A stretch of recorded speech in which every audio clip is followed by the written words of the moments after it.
وہ سیاسی مفادات ہوں، چودراہٹیں ہوں، وہ معاشی مفادات ہوں، مالی مفادات ہوں، یا سماجی جو اس کو ایک رتبہ حیثیت حاصل ہوتی ہے حسب و نسب کی بنیاد پر، اس طرح کے جتنے مفادات ہوں وہ اس کی عقل پر پردہ ڈال دیتے ہیں۔ اور یہاں اس شخص کو عقل مند کہا گیا ہے جس نے اپنے آپ کو مفادات سے، اپنے فرج و بطن کے تقاضوں سے اوپر اٹھا لیا ہے، اپنے حسب و نسب کے تقاضوں سے اوپر اٹھا لیا ہے، اپنے مالی اور سیاسی تقاضوں سے اوپر اٹھا لیا ہے۔ یہ شخص ہے جس کے پوٹینشیل اللہ نے سب کو دیا ہے، البتہ اپنی اس لب کے اوپر، اس عقل کے اوپر، اس صلاحیت کے اوپر یہ پردے پڑ جاتے ہیں، مفادات کے پردے۔ جس نے وہ مفادات کے پردے توڑ پھوڑ دیے ہوں اور جو ان سے بالا تر ہو، قرآن مجید کی نظر میں یہ شخص ہے جو عقل مند آدمی ہے اور قرآن اس کو فائدہ دے گا۔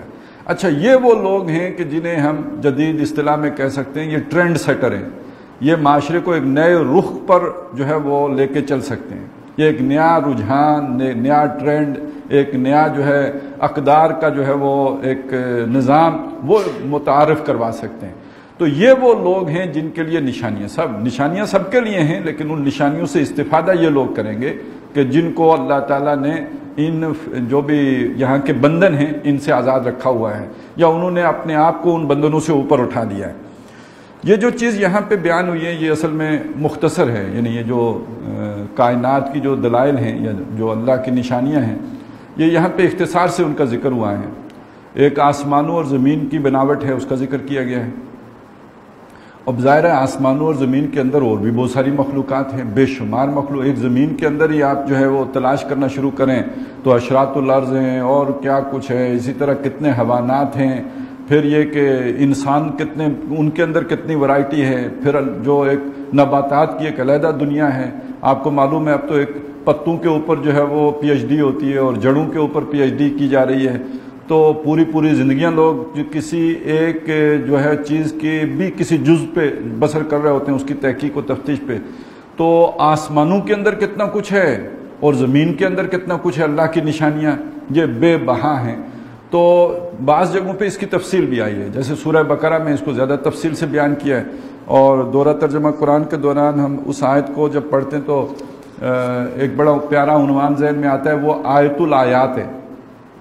ویسے تو قرآن مجید کی ہر آیت ہے نشانی ہے اللہ کی، لیکن وہ آیت اسے آیت الآیات آپ کہہ سکتے ہیں، ایک آیت جس میں کئی آیات بیان کی گئی ہیں۔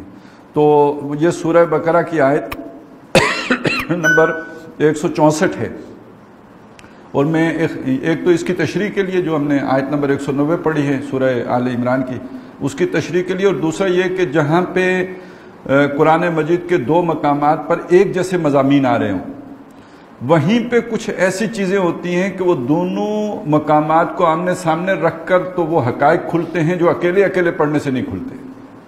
تو اس لیے بھی میں اس جو مقام ہے سورہ بقرہ کا اس کی طرف ریفر کر رہا ہوں، تو وہ آگے چل کے وہ بات کھل جائے گی کہ وہ کیا چیزیں ہیں جو دونوں کو ملا کے دیکھنے سے سامنے آتی ہیں۔ یہ جو آیت نمبر 164 ہے اس میں زیادہ تفصیل آئی ہے اس کی کہ ان فی خلق السماوات والارض، یہ الفاظ وہی جوں کہ توں آگے، بے شک آسمانوں اور زمین کے بنانے میں، واختلاف اللیل والنہار، دن اور رات کے الٹ پھیر میں، یہاں تک تو بالکل وہی ہے۔ اب آگے مزید تفصیل ہے، والفلک التی تجری فی البحر بما ینفع الناس، اور وہ کشتی جو سمندر میں چلتی ہے تاکہ لوگوں کو فائدہ پہنچائے۔ اب جو بھی سامان تجارت لے کے جا رہی ہے، چیزیں ادھر سے ادھر جو ہے وہ ٹرانسپورٹ ہو رہی ہیں، تو ظاہر ہے لوگوں کے فائدے، اس میں تجارت بھی ہو رہی ہے اور یہ سامان نقل و حمل بھی ہو رہی ہے۔ وما انزل اللہ من السماء من ماء، اور جو اللہ نے آسمان سے پانی اتارا ہے، فاحیا بہ الارض بعد موتها، پھر اس کے ذریعے سے اس نے زمین کو زندہ کر دیا اس کے مر چکنے کے بعد۔ وبث فیہا من کل دابۃ، اور اس زمین میں اس نے جو ہر طرح کے جاندار بکھیر دیے ہیں، پھیلا دیے ہیں۔ وتصریف الریاح، اور اسی طرح ہواؤں کے جو چلنے میں، والسحاب المسخر بین السماء والارض، اور وہ بادل جو مسخر کر دیے گئے ہیں آسمان اور زمین کے درمیان، لآیات لقوم یعقلون، نشانیاں ہیں ان لوگوں کے لیے جو عقل سے کام لیتے ہیں۔ اب وہ دیکھیے اولو الالباب کے سیدھا تشریح یہاں پہ آ گئی۔ وہاں اولو الالباب کے لفظ کو اگر میں نے تو آپ کے سامنے جو وہ اس کے سارا پروسیس سامنے رکھ کر اس کا معنی کرنے کی کوشش کی تھی، اب یہ دونوں مقامات کو آمنے سامنے رکھیں تو وہ معنی خود بخود سامنے آ گیا۔ لقومی یاقلون، لأولیل الباب کی جگہ پہ لقومی یاقلون، وہ لوگ کہ جو عقل سے کام لیتے ہیں۔ معلوم ہوا وہاں لب جس شے کو کہا گیا تھا وہ عقل ہے، وہ دماغ ہے، وہ انسان کی سوچنے سمجھنے کی صلاحیت ہے۔ تو یہ دونوں کو جب آمنے سامنے ہم نے رکھ کے دیکھا، ایک تو تشریح ہو گئی اس بات کی، اور دوسری بات یہ آئی کہ وہ جو ایک لفظ تھا جو مشکل معلوم ہو رہا تھا، اس لفظ کی بھی تعیین ہو گئی، معنی بالکل واضح ہو کے سامنے آ گیا کہ اس اولو الالباب سے مراد جو ہے وہ عقل والے، عقل مند، سوچنے والے، سمجھنے والے، غور و فکر کرنے والے ہیں۔ اب جو اگلی آیت ہے اس میں فرمایا الذین یذکرون اللہ قیاما وقعودا وعلی جنوبہم، یہ جو اولو الالباب ہیں یعنی جو قوم یاقلون ہیں، یہ یاد رکھتے ہیں اللہ کو کھڑے بیٹھے لیٹے۔ اب یہ جو کھڑے بیٹھے لیٹے یاد رکھنا ہے، اس کا مطلب کیا ہے؟ پہلے تو اس کے مطلب کی تعین کرنے کی ضرورت ہے۔ ایسا کوئی شخص کہ جس کی زبان پر ہر وقت اللہ کا ذکر رہا ہو، کھڑے بیٹھے لیٹے، یہ تو بڑی مشکل بات ہے۔ یہ زبان کے ذکر کی بات تو نہیں ہو رہی، یہ در حقیقت دل میں یاد رکھنے کی بات ہو رہی ہے۔ آپ بے شک کام کر رہے ہوں، آپ دنیا کے کاموں میں لگے ہوئے ہوں، لیکن آپ کے دل میں یاد اللہ کی ہر حالت میں رہے، اللہ آپ کے دل سے نہ نکلے، آپ غافل نہ ہوں اللہ سے۔ چنانچہ مفسرین نے اس کے لیے ایک لفظ، وہ ذرا لفظ مشکل ہے اس لیے میں ذرا تھوڑی اس کی وضاحت کیے دیتا ہوں کہ اس سے مراد ہے استحضار اللہ فی القلب، اللہ کو حاضر رکھنا دل میں۔ اچھا، یہ دل میں یاد رکھنے کے معنی کیا ہے؟ دل میں یاد رکھنے کے بڑے سادہ سا معنی یہ ہیں کہ جیسے ہمیں کوئی بھی اپنا پیارا یاد رہتا ہے، کوئی دوست ہے جو دل میں اترا ہوا ہے تو ہم اس کی یاد کو اپنے دل سے نکال بھی نہیں سکتے، چاہیں بھی تو نہیں نکال سکتے، مڑ مڑ کے اس کی یاد خود بخود آئے گی دل میں۔ کوئی محبوب ہے، کوئی پیارا ہے، کوئی لاڈلا ہے، وہ بیٹا ہے، بیٹی ہے، گھر والے ہیں، جو بھی ہیں، اس کی یاد تو آپ کو اٹھتے بیٹھتے لیٹے از خود آپ کے دل میں موجود رہے گی۔ تو یہاں اس یاد کا تعلق اس محبت کے ساتھ ہے جو آپ کے دل میں گھر کر چکی ہے۔ تو یہ یعنی ایک تو یہاں پہ جو ہم دونوں آیتوں کو جوڑ کے دیکھیں تو جو چیز ہمیں وہ جیسے فل ان دی بلینکس کرنا ہوتا ہے نا، ایک خالی جگہ ہے بیچ میں کہ بھائی یاد کیوں ہوگی دل میں؟ اس لیے کہ اس کی بڑی شدید محبت ہوگی، اس وجہ سے یاد ہوگی۔ اب پھر بھی ایک سوال رہ جائے گا کہ محبت کیوں ہوگی؟ ایک سوال باقی رہ جائے گا کہ محبت کیوں ہوگی، لیکن پہلے وہ محبت والی بات کو سمجھ لیتے ہیں کہ سورہ بقرہ کی جو یہ میں نے آیت آپ کو جس کا ترجمہ کر کے دیا تھا، آیت نمبر 164، اس سے آگے جو الفاظ ہیں وہ بڑے اہم ہیں۔ فرمایا آیت نمبر 165 میں وَمِنَ النَّاسِ مَن يَتَّخِذُ مِن دُونِ اللَّهِ أَندَادًا يُحِبُّونَهُمْ كَحُبِّ اللَّهِ، لوگوں میں ایسے بھی ہیں کہ جو اللہ کے مقابل کچھ اور بنا لیتے ہیں، اور بنا لیتے ہیں کیا مطلب؟ محبوب بنا لیتے ہیں۔ یحبونہم، ان سے محبت کرتے ہیں، کحب اللہ، جیسے اللہ سے محبت کرنی چاہیے۔ اب یہاں تک یہ بات جو سامنے آ رہی وہ کیا بات ہے کہ اللہ تعالی یعنی قرآن جو بات بیان کر رہا وہ یہ کہ یہ پہلی آیت کا مفہوم اگر سمجھ میں آ جائے 164 نمبر کا، تو اس کے نتیجے میں محبت اللہ کی پیدا ہو جانی چاہیے دل میں۔ لیکن لوگوں میں ایسے ہیں کہ جو بجائے اللہ سے محبت کرنے کے اللہ کے ضد ند مد مقابل بنا کے ان سے محبت کرتے ہیں۔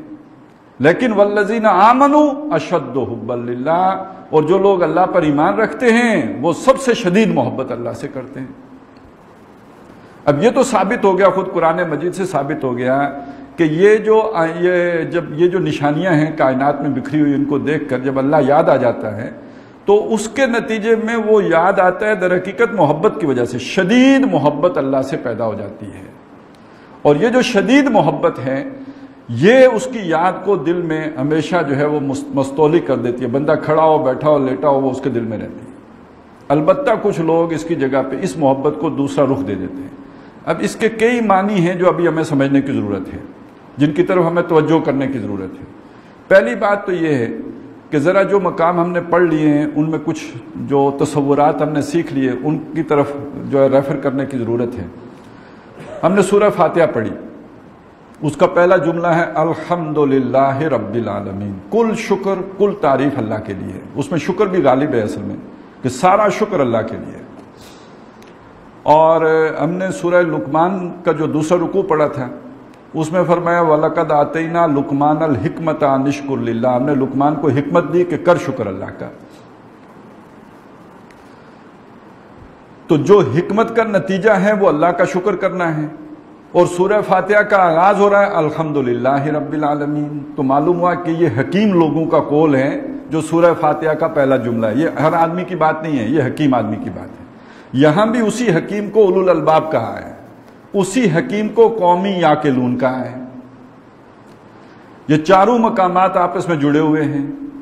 اور یہ جب آپ اللہ کی یہ نشانیاں دیکھتے ہیں تو آپ کو جو چیز سمجھ آتی ہے وہ یہ آتی ہے کہ یہ سارے مجھ پر اللہ کے احسانات ہیں. یہ اللہ نے آسمان زمین جو بنائے ہیں یہ ایک نظام ہے. یہ آسمان چھت کے طور پر ہے، یہ زمین جو ہے وہ فرش کے طور پر ہے. یہ اللہ نے میرے لیے ایک گھر بنایا جہاں میں رہ رہا ہوں. یہاں پہ ایک سورج نکالا ہے جو مجھے گرمی دیتا ہے، وگرنہ یہ کہ میں ٹھٹر کر مر جاؤں. یہ سورج ہے جس کے بخارات جو پانی سے اٹھاتا ہے، پھر ہوائیں چلتی ہیں، وہ بادل لے کے آتی ہیں، وہ بادل برستے ہیں، میرے لیے زمین سے غذا نکلتی ہے، جو میں کھاتا ہوں تو میرے پیٹ کی آگ بجھتی ہے. اب یہ سارے انعامات احسانات مجھ پر کس نے کیے؟ اللہ تعالیٰ نے کیے ہیں. جب اللہ نے کیے ہیں تو ان احسانات کے نتیجے میں انسان کے اندر سے اللہ کے لیے محبت پیدا ہوتی ہے. اب یہ ساری چیزیں یہاں لکھی ہوئی موجود نہیں تھیں، ہم نے یہ مقامات جوڑ کے دیکھا تو یہ بات سامنے آئی ہے. تو یہ اللہ کی محبت ان احسانات کو، ان نشانیوں کو دیکھ کر، یہ نشانیاں ہی نہیں ہیں، یہ در حقیقت احسانات بھی ہیں جو ہمارے اوپر ہیں جو اللہ تعالیٰ کے، اور ان پر غور و فکر کرنے کے نتیجے میں اللہ ایک محبوب ہستی، مہربان ہستی، رحیم ہستی، شفیق ہستی کے طور پر سامنے آتا ہے. چنانچہ الحمدللہ رب العالمین کے بعد جو اگلے الفاظ ہیں وہ کیا ہے؟ الرحمن الرحیم. تو وہ ایک بڑی مہربان، بڑی رحیم، بہت ہی محبت کرنے والی، بڑا رحم کرنے والی، بڑی خیال کرنے والی ہستی ہے. تو انسان کے اندر جو اللہ نے، ظاہر ہے انسان کو اللہ نے بنایا ہے، فطرت اللہ التی فطر الناس علیہا، اور اس کی فطرت میں وہی خوبیاں رکھی ہیں جو اللہ کی اپنی خوبیاں ہیں.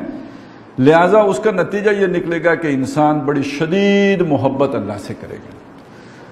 اچھا، اب اس نشانی کے لفظ نے ایک اور چیز کی طرف بھی اشارہ کیا ہے، اور وہ بہت اہم مضمون ہے، اور بہت سے لوگوں کو اس کی طرف جو ہے ادراک ہوتا بھی نہیں ہے. اور وہ چیز یہ ہے کہ اللہ تعالیٰ کی پہچان کروانا انسان کو، یہ کسی ان نون کانسیپٹ سے روشناس کروانا نہیں ہے، کسی ایسے تصور سے اسے امکنار کرنا نہیں ہے جسے وہ جانتا ہی نہ ہو. انسان کے اندر اللہ کی پہچان پہلے سے موجود ہے، ڈارمٹ ہے، سوئی ہوئی ہے، خوابیدہ ہے. انسان غفلت کی وجہ سے بھولا ہوا ہے. ایسا نہیں ہے کہ وہ اللہ کو جانتا نہ ہو، اچھی طرح جانتا ہے، خوب پہچانتا ہے اللہ کو. بھولا ہوا ہے، یہ نشانی ہے. نشانی کا کام ہی کسی بھولی ہوئی چیز کو یاد کرانا ہوتا ہے. آپ کا ایک دوست ہے، وہ بچپن کا دوست تھا، جاتے وقت اس نے کوئی آپ کو انگوٹھی دی، اس کے بعد وہ امریکہ چلا گیا، مزید تعلیم کے لیے امریکہ چلا گیا، وہیں پہ اس نے ڈگری لی اور وہیں نوکر ہو گیا. پھر آپ اپنی دنیا میں مگن ہو گئے، وہ اپنی دنیا میں مگن ہو گیا. زندگی بیتتی چلی گئی. آپ بھی جب ریٹائرڈ ہوئے پھر اپنے گھر گئے، کوئی کام ہوا، بکسا پرانا کھولا اور وہ انگوٹھی نکل آئی. جو ہی وہ انگوٹھی آپ دیکھیں گے تو وہ بھولا بسرا دوست یاد آ جائے گا یا نہیں؟ جو 50 سال پہلے جو اکٹھے اسکول میں پڑھتے تھے، اس انگوٹھی نے وہ یاد کرا دیا. تو اس انگوٹھی نے کوئی اور کام نہیں کیا کہ آپ کو کوئی بالکل نا واقف ذات سے واقف کرایا ہو، بلکہ جس ذات سے آپ واقف تھے اس کی یاد کو تازہ کیا. وہ یاد آپ کے اندر پہلے سے موجود تھی. اس کو کہتے ہیں نشانی. وہ انگوٹھی نشانی ہے. یہ کائنات میں اللہ کی نشانیاں ہیں سے مطلب کیا ہے؟ انسان اللہ کو اچھی طرح پہچانتا ہے، خوب جانتا ہے، بھول جاتا ہے. یہ اللہ کی نشانیاں دیکھ کر اسے اللہ اثر نو یاد آ جاتے ہیں. قرآن مجید کا سارا استدلال اگر آپ دیکھیں نا وجود باری تعالیٰ کے اس بات کے لیے، آج کل دنیا میں سب سے تیزی سے جو پھیلنے والا مذہب ہے وہ الحاد ہے، اسلام نہیں ہے. یہ لوگ جھوٹ بول رہے ہیں کہ اسلام سب سے تیزی سے پھیل رہا ہے. سب سے تیزی سے پھیلنے والی شے دیریت ہے. ہم خود مسلمانوں میں سب سے تیزی سے پھیلنے والی شے دیریت ہے. ہماری یونیورسٹیوں میں جا کے دیکھیے، لوگ جو ہے وہ اللہ کے وجود ہی کا انکار کر رہے ہیں، مسلمان کر رہے ہیں، گالیاں بک رہے ہیں. اب وہاں پہ اگر ہم عقل کے گھوڑے دوڑائیں گے تو کبھی بھی ثابت نہیں کر سکتے، کیونکہ جو عقلی دلیل دیں گے اسے خود عقل رد کر لے گی۔ آپ کہیں گے نا یہ دیکھیں اتنی وسیع و عریض کائنات ہیں تو کسی نے تو بنائی ہے، یہی دلیل دے سکتے ہیں نا کہ کسی نے تو بنائی ہے، اس کو کسی کے بنائے بغیر تو نہیں بن سکتی۔ تو عقلی اعتراض اس پہ کیا آئے گا کہ ہر شے کو بنانے والی کوئی ذات ہوتی ہے، تو خود جس نے یہ سارا کچھ بنایا اس کو کس نے بنایا؟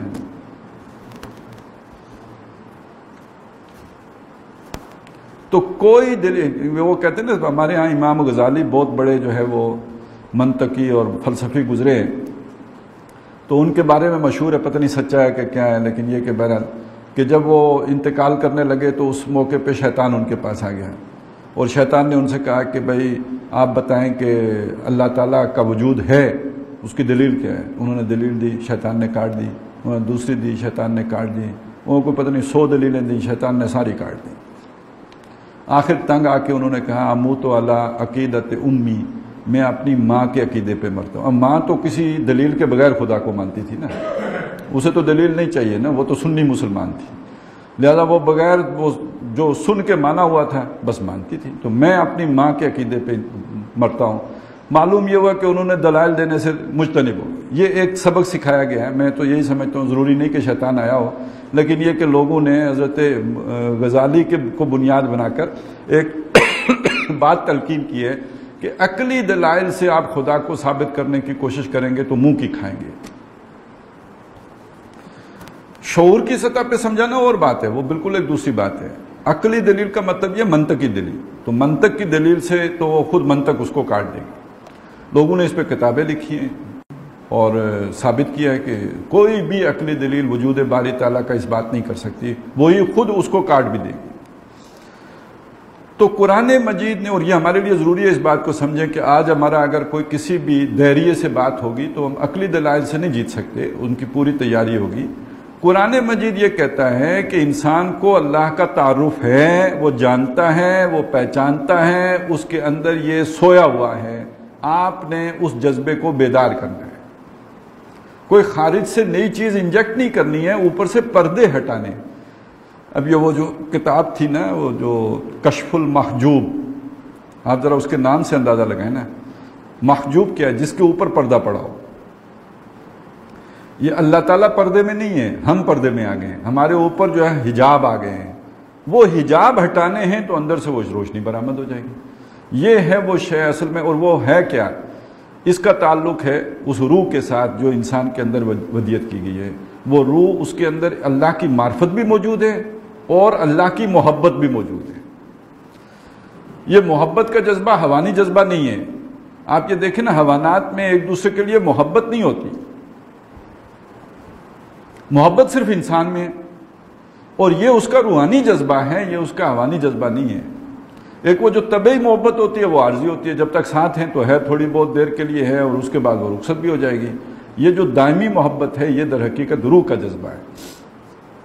لہٰذا یہ نشانیاں دیکھ کر وہ محبوب یاد آ جاتا ہے، اور پھر انسان کو شدید ترین محبت اس سے ہو جاتی ہے، اور جب محبت شدید ترین اس سے ہو جاتی ہے تو پھر اس کے بعد اسے یاد رکھنا چنداں دشوار نہیں ہوتا، وہ تو پھر رچ بس جاتا ہے، وہ دل میں جو ہے اس کی یاد جو ہے وہ پوری طرح جو انسان کے اندر کھپ جاتی ہے۔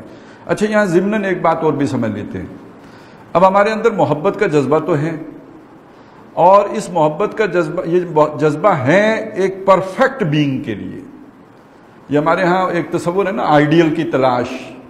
تو آئیڈیل کی تلاش کیوں محسوس ہوتی ہے؟ کوئی پیاس ہے نا جس کو بجھانے کے لیے آئیڈیل کو ہم ڈھونڈتے ہیں۔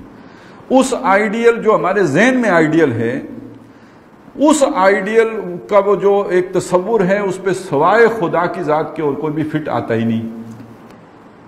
لیکن بعض اوقات جہالت کی وجہ سے ہم کسی اور کو آئیڈیلائز کر لیتے ہیں۔ اب ایک بچہ ہے، چھوٹا سا بچہ ہے، تو اسی جگہ پہ آ کے اس کے ماں باپ بیٹھ جاتے ہیں، وہ ویسی ہی شدید محبت اپنے ماں باپ سے کر رہا ہوتا ہے۔ ذرا جب بڑا ہوتا ہے تو اسے احساس ہوتا ہے کہ نہیں، یہ تو وہ پرفیکٹ بینگ تو نہیں ہے، ان کے اندر تو کمزوریاں ہیں۔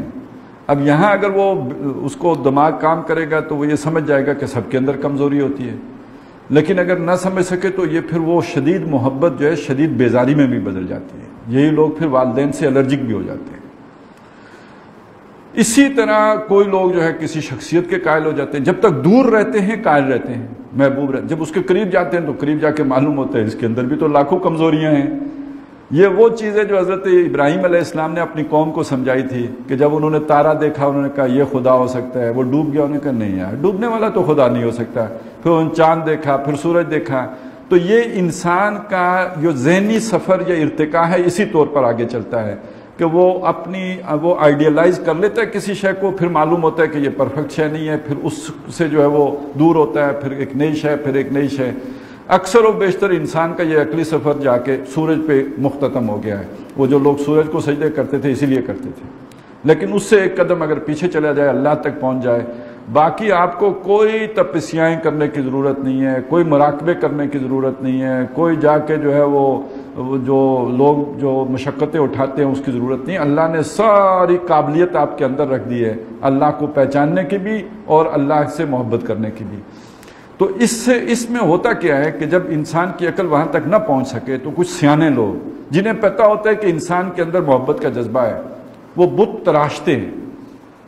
وہ بت پتھروں کے تراشیں یا یہ کہ تخیل کے تراشیں۔ ہمارے آج کے دور کا یہ سب سے بڑا بت جو ہے یہ وطن پرستی کا بت ہے۔ اب وطن کو لا کے اس کی جگہ پہ بٹھایا جاتا ہے اور پھر اس کی پرستش کروائی جاتی ہے، اور وہ ساری چیزیں جو اللہ کے لیے خاص ہیں وہ کسی نہ کسی درجے میں وطن کے لیے بھی ہوتی ہیں۔ آپ دیکھیں قیام ہوتا ہے ترانے پہ، قومی ترانے پہ اور جھنڈے کی سلامی پہ۔ ابھی پچھلے دنوں آپ نے وہ ایک ویڈیو دیکھی ہوگی جس میں وہ شاید چمن بارڈر کی ہے یا تورخم بارڈر کی، وہ مزدور جو ادھر ادھر جا رہے ہیں اور انہیں جبراً جھنڈے کو جھک کر جو چومنے پر مجبور کیا جاتا ہے۔ سامان اٹھایا ہوا ہے انہوں نے، لیکن وہاں سے گزرتے ہوئے جھک کر جھنڈے کو چوم کر پھر آگے جاؤ۔ یہ کیا ہے؟ ان تازہ خداؤں میں بڑا سب سے وطن ہے، جو پیرہن اس کا ہے وہ مذہب کا کفن ہے۔ اب اس کے نام پر مرنے والا ہے کہ جس نے دائمی اور ابدی اور زندگی پائی ہے، اور اس کے خلاف بات کرنا کتنا مشکل ہے، کتنا دشوار ہے، کتنا جو تکلیف دہ ہے، کتنا قربانی کا تقاضا کرتا ہے، یہ جا کے کہیں علیحدگی میں منور حسن صاحب سے پوچھئے۔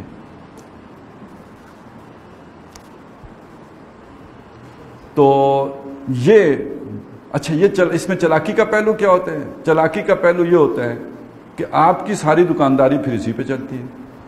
ایک قوم پرست رہنما ہے، اس نے قوم کا جادو جگا دیا، محبت پیدا کر دی ہے۔ اب لوگ قوم کی خاطر قربانیاں دیں گے، مال بھی دیں گے، جانیں بھی قربان کریں گے۔ لیڈری کس کی چمکے گی؟ قوم پرست رہنما کی چمکے گی۔ وطن پرستی میں کس کو فائدہ پہنچے گا؟ جو مقدس گائے ہوگی، جس پر انگلی نہیں اٹھائی جا سکے گی، سارا فائدہ وہ اٹھائے گی۔ قوم کو جو سبق پڑھائے گی وہ وطن پرستی کا پڑھائے گی۔ اور یہ کون سی محبت ہے جو وطن کی خاطر صرف ہو رہی ہے، خرچ ہو رہی ہے، جس کے لیے جو قربانی جو ہے وہ کا بنیاد بن رہی ہے؟ وہ محبت ہے جو انسان کے اندر اللہ کے لیے رکھی گئی تھی۔ اب اس محبوب کی سطح پہ جو آ کے قوم بیٹھ گئی یا وطن بیٹھ گیا یا کوئی بھی آئیڈیا بیٹھ گیا، اب اس شرک کو تو ہمارا عام مذہبی طبقہ سمجھ ہی نہیں پائے گا نا کبھی بھی۔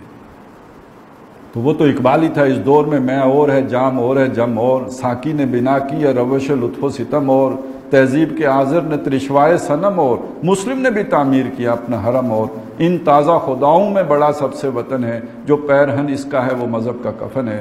تو ان فی خلق السماوات والارض واختلاف اللیل والنہار لآیات لأولی الالباب الذین یذکرون اللہ قیاما وقعودا وعلی جنوبہم۔ وہ یاد پھر ان کے دل میں اللہ کی مستولی ہو جاتی ہے، وہ کھڑے بیٹھے لیٹے اسے یاد رکھتے ہیں، اس لیے کہ اس سے شدید محبت ہوتی ہے۔ والذین آمنوا اشد حبا للہ، شدید محبت اللہ سے کرتے ہیں۔ اچھا، اب یہ جب یہاں تک پہنچنے کے بعد ان جو بھی قدرت کی یہ نشانیاں دیکھ کر اللہ تک پہنچ گئے، محبت شدید ترین اللہ کی پیدا ہو گئی، اور اس محبت کے نتیجے میں اللہ کی یاد دل میں مستولی ہو گئی۔ اللہ کی یاد کو دل میں رکھتے ہوئے جب کائنات پر غور و فکر کرتے ہیں، دیکھیں پہلے تو یہ کائنات صرف نشانی تھی، لیکن جب جس کی نشانیاں تھیں اسے پہچان لیا اور اس کی دل کو اس یاد کو دل میں بسا کے اب جب غور و فکر کیا، وَيَتَفَكَّرُونَ فِي خَلْقِ السَّمَاوَاتِ وَالْأَرْضِ، جب مزید غور و فکر کیا انہوں نے آسمانوں اور زمین کی تخلیق میں، اب ایک نیا نتیجہ ہے جس تک وہ ان کی سوچ پہنچی ہے، ربنا ما خلقت ھذا باطلا، اے ہمارے رب تو نے اس کو باطل، عبث، بیکار، فالتو، فضول نہیں پیدا کیا۔ اچھا، یہ بات نہیں سمجھ میں آئے گی جب تک ایک ہندو فلسفہ سامنے نہ ہو۔ ہندوؤں کے ہاں ایک فلسفہ یہ بھی ہے کہ یہ جو کائنات ہے نا، یہ رام نے ایک کھیل کھیلا ہے۔ یہ ہمارے ہاں جیسے بچے کھیل کھیلتے ہیں نا، ریت پہ بیٹھے ہیں تو کوئی نقشے بنا لیے ہیں، کوئی ریت کی دیوار بنا لی ہے، کوئی مکان بنا لیا ہے، یا کوئی اور جو گروندہ بنا لیا، مٹی کا بنا لیا۔ تو اسی طرح رام تھا، وہ تو بہت علی کل شیء قدیر، اس کو ایک کھیل سوجا، اس نے آسمان اور زمین بنا دیا۔ تو یہ قرآن مجید جو بار بار ایک بات کہتا ہے کہ ہم نے یہ کھیل کے لیے نہیں بنایا، جو بار بار یہ بات کہتا ہے کہ ہم نے عبث نہیں بنایا، تو اس فلسفے کی نفی کر رہا ہوتا ہے۔ اچھا، وہ فلسفہ در حقیقت اگر صحیح مان لیا جائے تو نتیجہ کیا نکلے گا؟ تو یہ تو ایک کھیل ہے، بس کھیل ختم ہو جائے گا، کھیل ختم، پیسہ ہضم۔ اور جب قرآن کہتا ہے یہ کھیل کے لیے نہیں ہے، یہ بامقصد ہے، تو اس کا مطلب یہ پیسہ ہضم نہیں، اس کے بارے میں پوچھ ہوگا، اکاؤنٹیبلٹی ہوگی، اور اس کا مطلب یہ ہے کہ ابھی زندگی کا کوئی اور مرحلہ بھی آنا باقی ہے۔ تو ایک انسان جب اللہ کی یاد کو دل میں رکھ کر اس ساری کائنات پر غور و فکر کرے گا تو وہ از خود اس نتیجے پہ پہنچے گا کہ یہاں گھاس کا تنکا بھی بے مقصد نہیں ہے۔ یہ جو مکھی بنی ہے یہ بھی اصل میں کارکن ہے، صفائی کرنے کا کارکن ہے، یہ گندگی صاف کرتی ہے۔ ویسے تو ہم مکھی کو گندا کہتے ہیں، لیکن یہ ایسا ہی گندش ہے جیسے ہم بھنگی کو گندا کہیں، اور وہ بھنگی اگر نہ ہو تو ہمارے گھر میں جو پھر مصیبت ہو وہ ہمیں معلوم ہے۔ اسی طرح یہ مکھیاں بھی تو ہمارے گھر کی گندگی صاف کر رہی ہوتی ہے۔ پھر ان مکھیوں کو صاف کرنے کے لیے کئی اور کارکن اللہ نے پیدا کیے ہیں، کوئی چھپکلی ہے، کوئی اور ان سے بڑی مکھیاں ہیں جو ان کو کھا جاتی ہیں، اور پھر اوپر کوے ہیں، اور پھر گدھ ہیں، اور یہ سارے جو ایک نظام کے تحت ہیں، ان میں سے کوئی بے مقصد نہیں ہے، یہ صفائی کے کارکن ہیں جو انسانوں کے پھیلائے ہوئے گند کو صاف کرتے رہتے ہیں۔ اسی طرح گھاس ہے، کوئی اور شے، کوئی شے آپ کو فضول نظر نہیں آئے گی، نمبر ایک۔ اور نمبر دو، جس شے کو بھی دیکھیں گے، جس پرپز کے لیے، جس مقصد کے لیے بنائی گئی ہے، اس میں پرفیکٹ ہے، اس کے اندر کوئی کمی نہیں ہوگی اس مقصد کو پورا کرنے کے اعتبار سے۔ یہ چیز دیکھ کر آپ خود یہ سمجھ جائیں گے کہ یہ تو ساری چھوٹی چھوٹی چیزیں ہیں، سب سے بڑی حقیقت اس کائنات کے اندر جتنی بھی مخلوق ہے اس کے اندر انسان کی ہے۔ یہ انسان کیوں بے مقصد بنا ہوگا؟ جب کوئی شے بے مقصد نہیں ہے تو انسان کیوں بے مقصد ہوگا؟ یہاں کافی ساری چیزیں ہیں جو آپ کے غور و فکر کے متقاضی ہیں، یہ از خود جو ہے یہاں بیان نہیں کی گئی، اور قرآن مجید کا اسلوب ہی یہی ہے، یہ کبھی بھی چار نہیں بیان کرتا ہے، یہ دو اور دو بیان کر دیتا ہے، چار آپ خود نکالیں۔ اسی میں تو سارا لطف ہے نا، غور و فکر کر کے آپ کو اپنا برین چائلڈ معلوم ہوتا ہے کہ یہ میں نے اخذ کیا ہے، آپ کی دلچسپی قرآن سے قائم رہتی ہے، کبھی دلچسپی ختم نہیں ہوتی، ساری چیزیں نکال کے بیان کر دیتا ہے، پھر تو ایک تو کتاب بہت بڑی ہو جاتی، اور ایک دو دفعہ پڑھنے سے آپ کی جو تسلی بھی ہو جاتی۔ تو قرآن مجید نے بہت ساری چیزیں چھوڑ دی ہوتی ہیں کہ دونوں کو ملا کر جوڑ کر آپ خود نتیجہ نکالیں گے، آپ کو خوشی ہوگی، وہ آپ کو اچھا لگے گا، اور آپ کے اندر دلچسپی پیدا ہوگی، مزید غور کریں گے اور سوچیں گے۔ تو یہاں پہ اس بات کو سوچئے، غور کیجئے اس پر کہ جب ہم نے یہ کہا کہ کوئی شے یہاں بے مقصد نہیں پیدا کی، تو اصل مقصد کیا ہے اس بات کہنے کا کہ میرا وجود بے مقصد نہیں ہے، میں بھی تو ایک شے ہوں نا، ہماری بھی تو ایک نوع ہے انسان کی، تو انسان کا وجود بھی بے مقصد۔ اس کو دوسری جگہ بیان کیا، علیحدہ سے بیان کیا، افحسبتم انما خلقناکم عبثا، اے انسانوں کیا تم ہم یہ سمجھتے ہو کہ ہم نے تمہیں یوں ہی پیدا کیا، عبث پیدا کیا، فضول پیدا کیا، بے مقصد پیدا کیا؟ فتعال اللہ الملک الحق، تو بہت بلند ہے وہ سچا بادشاہ، برحق بادشاہ، حقیقی بادشاہ۔ کس سے بلند ہے کہ بے مقصد کام کرے؟ یہ تو بہت ہی فضول لوگوں کے کام ہوتے ہیں کہ فضول کام کریں، بے مقصد کام کریں۔ ایک جو وجود حقیقی ہے وہ کبھی کوئی بھی کام بے مقصد نہیں کرتا، اس کی زندگی مقصدیت سے بھرپور ہوتی ہے، وہ جو بھی کام کرے گا کسی گریٹر جو پرپس کے لیے کرے گا۔ تو اللہ تعالیٰ تو بہت بلند ذات ہے اس سے کہ کوئی بے مقصد کام کرے، اور اس کی کریشن میں جو سب سے ٹاپ پہ کھڑا ہے اس کو بے مقصد بنائے۔ فتعال اللہ الملک الحق۔ وہ جو سچا بادشاہ ہے اس سے بہت بلند و بالا ہے کہ ایسا عبث کوئی کام کرے اور فضول کام کرے اور بے مقصد کام کرے۔ تو یہاں پہ یہ بات کہی کہ ربنا ما خلقت ھذا باطلا، جب وہ اپنے رب کو یاد رکھتے ہوئے کائنات پر غور و فکر کرتے ہیں، پتا بھی دیکھتے ہیں تو مقصد کے لیے ہے، تنکا بھی دیکھتے ہیں تو مقصد کے لیے ہے، چونٹی دیکھتے ہیں تو مقصد کے لیے ہے، مکھی دیکھتے ہیں تو مقصد کے لیے ہے، تو انسان بے مقصد ہے، اس کا بھی تو کوئی مقصد ہے۔ لہذا اب اگلا نتیجہ از خود نکل آیا، سبحانک، اللہ تو پاک ہے، وہی بات جو وہاں کہی تھی فتعال اللہ الملک الحق، اللہ تو پاک ہے اس عیب سے کہ تو کوئی بے مقصد کام کرے، اس کمی سے کہ تو بے فائدہ کوئی بات کرے، تو اس سے پاک ہے، اعلیٰ ہے، عرفہ ہے۔ فقنا عذاب النار، تو ہمیں آگ کے عذاب سے بچا لے۔ اب یہ جملے جو الفاظ دیکھیں تو 4-5 الفاظ ہیں، لیکن اس کے درمیان اگر آپ سفر دیکھیں تو یہ سالوں پر محیط سفر ہے، انسان کی فکر کا سفر، سوچ کا سفر، اس کے ذہنی ارتقاء کا سفر۔ اس نے یہ دیکھا کہ کوئی شے اللہ نے بے مقصد نہیں بنائی تو اللہ نے مجھے بے مقصد نہیں بنایا۔ اب یہاں پہ بات ختم تو نہیں ہوئی، میرا مقصد کیا ہے؟ پھر جو میرا مقصد ہے میں اسے فلفل نہیں کروں گا تو اس کا مطلب ہے کوئی نہ کوئی انجام بھی ہے، کوئی نہ کوئی سزا بھی ہے، کوئی نہ کوئی اس کے نتیجے میں جو ہے پنشمنٹ بھی ہے۔ اب یہاں ایک دم تو آدمی نہیں پہنچ جاتا ہے نا، کافی سوچ و بچار کے بعد، غور و فکر کے بعد آدمی یہاں پہ پہنچتا ہے۔ تو جب وہ یہاں پہنچا تو وہ الفاظ اب نکلے، فقنا عذاب النار، آگ کے عذاب سے ہمیں بچا لے۔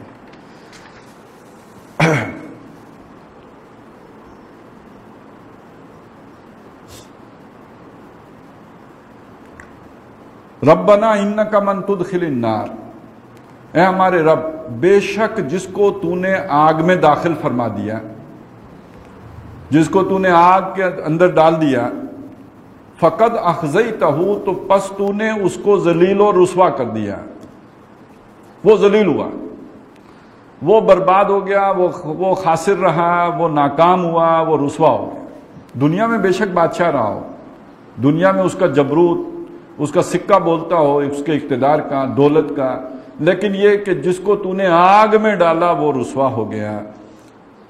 وَمَا لِلظَّالِمِينَ مِنْ انصار، اور ایسے ظالموں کے لیے کوئی مددگار نہیں ہوگا۔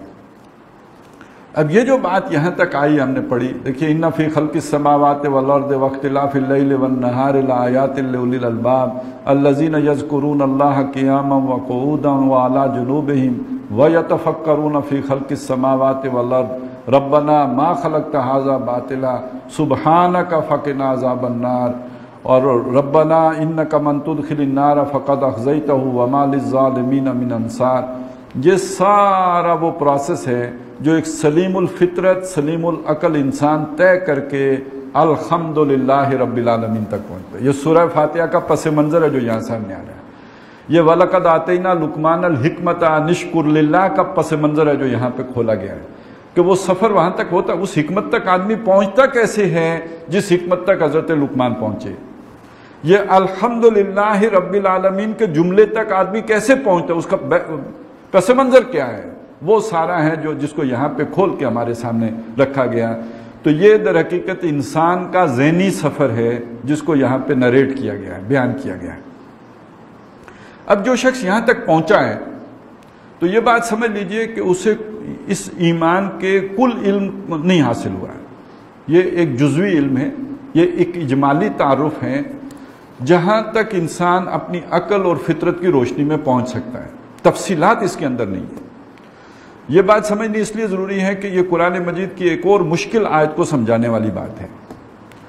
سورہ شورى کے آخر میں نبی اکرم صلی اللہ علیہ وسلم سے خطاب کیا گیا کہ ما کنت تدری مل کتاب ولل ایمان ولکن جعلناہ نورا نہدی بہ من نشاء من عبادنا۔ اے نبی آپ نہیں جانتے تھے کتاب کیا ہوتی ہے، آپ کو نہیں پتا تھا ایمان کیا ہوتا ہے، یہ میں لفظی ترجمہ کر رہا ہوں۔ ما کنت تدری مل کتاب ولل ایمان ولکن جعلناہ نورا، لیکن ہم نے اس قرآن کو وہ نور بنا دیا، وہ روشنی بنا دی، نہدی بہ من نشاء من عبادنا، جس کے ذریعے سے ہم رہنمائی دیتے ہیں اپنے بندوں میں سے جس کو چاہتے ہیں۔ اب اس کا ظاہری معنی کیا ہوگا کہ محمد الرسول اللہ صلی اللہ علیہ وسلم کو نہ ایمان کا پتہ تھا، نہ کتاب کا پتہ تھا، قرآن نے آ کے انہیں ایمان کی روشنی عطا کی۔ اب ایک دوسرا مقام ہے، سورہ دوحا ہے، وَوَجَدَكَ ضَالًّا فَهَدَىٰ، ہم نے آپ کو، لفظی ترجمہ کروں گا، ہم نے آپ کو گمراہ پایا تو ہم نے آپ کو ہدایت دے دی۔ لفظی معنی یہ ہے، لیکن یہ لفظی معنی آپ کو ملیں گے نہیں کہیں۔ ترجمہ آپ کو کیا ملے گا؟ ترجمہ ملے گا ہم نے آپ کو تلاش حق میں سرگرداں پایا تو آپ کو ہدایت دے دی۔ ترجمہ آپ کو اس کا کیا ملے گا؟ اے نبی آپ کو ایمان کی تفصیلات معلوم نہیں تھی تو ہم نے اس قرآن کو وہ ذریعہ بنا دیا جس سے آپ کو ایمان کی تفصیلات معلوم ہے۔ یہی ترجمہ صحیح ہے، معنی یہ صحیح ہے۔ لفظی ترجمہ وہ ہے جو میں نے کیا ہے، لیکن مفہوم یہ ہے جو مفسرین نے بیان کیا ہے۔ کیوں کہ محمد الرسول اللہ صلی اللہ علیہ وسلم غار حرا میں بیٹھ کے جو غور و فکر کرتے تھے اس کے نتیجے میں یہ ذہنی سفر طے کر چکے تھے، ایمان کے اس درجے تک پہنچ چکے تھے جو یہاں بیان ہو رہا ہے۔ ایسا نہیں کہ بالکل معلوم نہیں تھا، زیرو تھا، نہ، ایمان معلوم تھا، اس کی تفصیلات معلوم نہیں تھی۔ جیسے حضرت لقمان کے ذمن میں ہمیں معلوم ہے وہاں تفصیلات آپ کو نہیں ملیں گی۔ وہ بیٹے کو یہ تو نہیں بتا رہے کہ وہ قیامت میں کیا ہوگا، یہ کہہ رہے ہیں نیکی برائی سامنے تو لے آئی جائے گی، آگے کیا ہوگا اس کا کوئی پتہ نہیں ہے۔ وہاں کسی نبی رسول کا ذکر ہی نہیں ہے، سرے سے نہیں ہے۔ تفصیلات آ کے نبی رسول بتاتا ہے۔ اجمالی تعارف اللہ کا بھی، اللہ کی ذات کا بھی، آخرت کا بھی، وہاں کے معاملات کا بھی اجمالی تعارف ہو جاتا ہے، تفصیلات معلوم نہیں ہوتی۔ تفصیلات کتاب سے وحی سے معلوم ہوتی ہیں۔ تو اب ایک اور سوال کا جواب آ گیا۔ آج ایک سوال اٹھتا ہے نا کہ آخرت میں وہ لوگ جن تک حضور صلی اللہ علیہ وسلم کی تعلیمات نہیں پہنچی، آج دنیا میں بہت سے ایسے لوگ ہیں کہ جو حضور کی تعلیمات سے غافل ہیں، قرآن کی تعلیمات سے غافل ہیں، تو ان کا حساب کتاب کس بنیاد پر ہوگا؟ اتمام حجت تو ہونا چاہیے تھا نا، پیغام تو پہنچنا چاہیے تھا۔ اس کا جواب بھی یہاں پہ آ گیا ہے کہ اگر پیغام، رسالت کا پیغام نہ بھی پہنچے تو وہ جو اللہ نے انسان کے اندر قابلیتیں رکھی ہوئی ہیں ان کی بنیاد پر جہاں تک پہنچ سکتا تھا وہاں تک پہنچا یا نہیں پہنچا، یہ بنیاد بن جائے گی محاسبے کی۔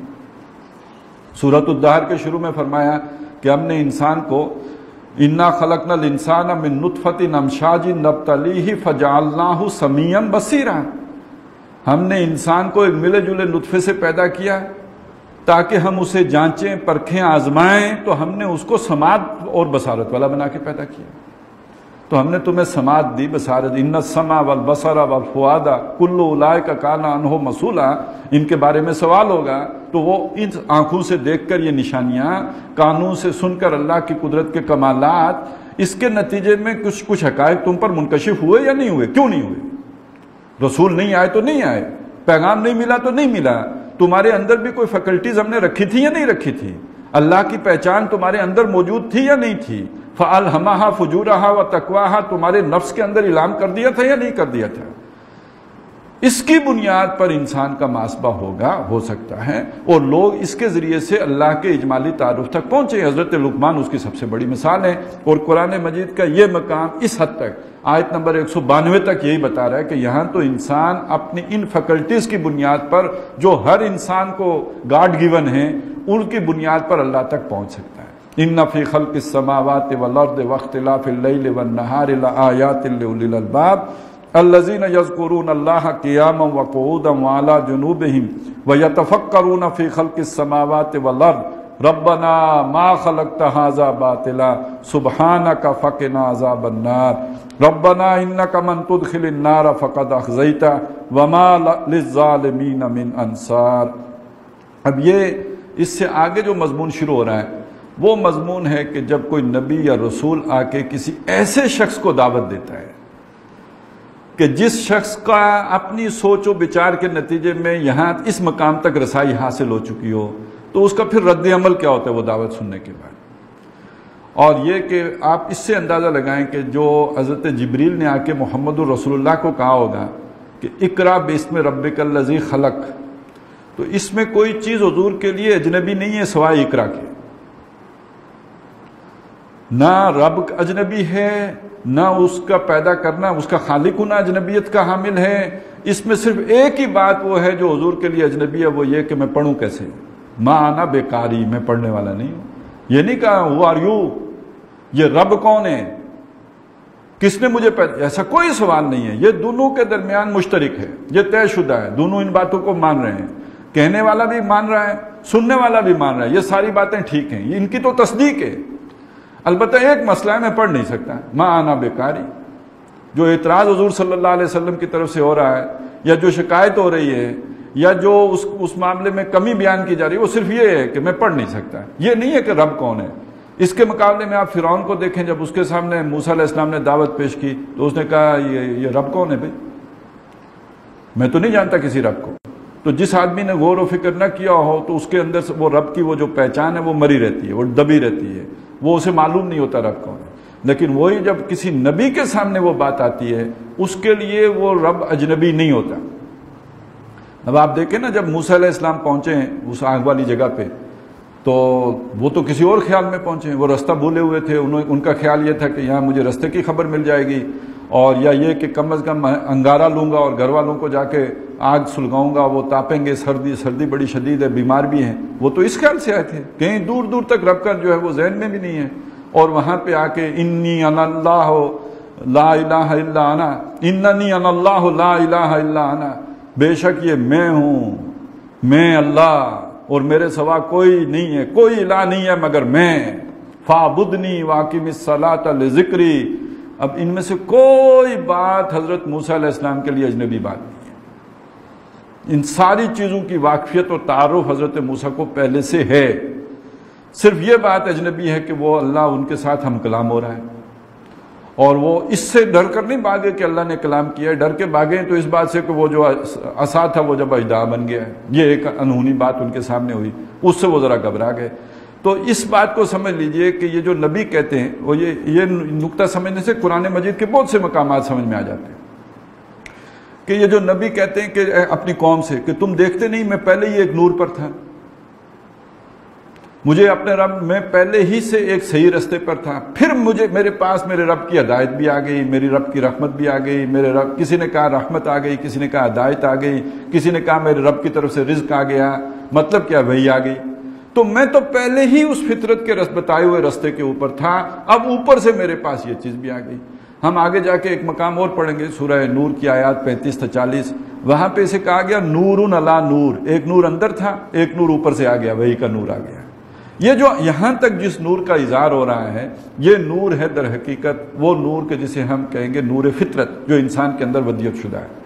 اب اسی کو ایک اور انداز میں بھی دیکھیں کہ یہ جو ایمان ہے جو یہاں پہ بنیاد بنا ہے، اسے ہم کہیں گے شعوری ایمان، جو سوچو بچار کے نتیجے میں آیا نا۔ ابھی جس طرح ہم نے اسے نریٹ کیا، اس سے بھی یہ ساری یعنی عقل کی گتھیاں سلجھاتے ہوئے ہم آگے بڑھ رہے ہیں۔ ایسا نہیں ہے کہ وہ ہم بالکل کسی آنکھیں بند کر کے کسی بات کو قبول کر رہے ہیں، بلکہ سوچو بچار اور غور و فکر اور تعقل کے نتیجے میں ایک حقیقت کا ہم ادراک حاصل کر رہے ہیں۔ یہ ہے شعوری پروسیس کہ جس کے نتیجے میں ہم ایک حقیقت تک پہنچ رہے ہیں۔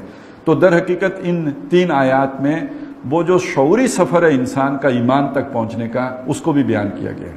تو گویا اس میں ایک سبق تو ہمارے لیے یہ ہے کہ قرآن مجید کا اللہ کے وجود کو ثابت کرنے کا طرز استدلال وہ بھی ہمارے سامنے آیا ہے، انسان کے ذہنی سفر کا جو پروسیس ہے وہ بھی ہمارے سامنے آ گیا، پھر یہ بھی ہمارے سامنے آ گیا کہ یہ جو انسان کے اندر اللہ تعالیٰ نے یہ جو فیکلٹیز رکھی ہیں، انہی کی بنیاد پر اس کا آخرت میں محاسبہ ہو سکتا ہے، اگرچہ کہ اس کے پاس جو ہے وہ رسالت کا علم نہ بھی پہنچا ہو۔